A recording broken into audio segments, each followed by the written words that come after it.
Jose, bakit mo sinabi sa delivery na iwan na lang dito sa gate ko yung pasalubong mo sa akin?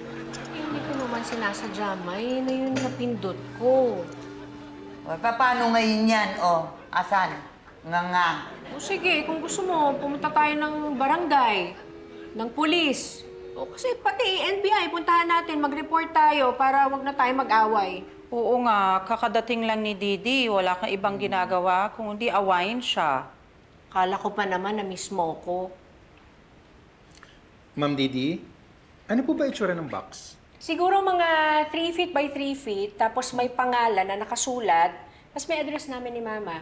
Tapos may nakalagay na Balikbayan box sa harap. Sandali lang po ah.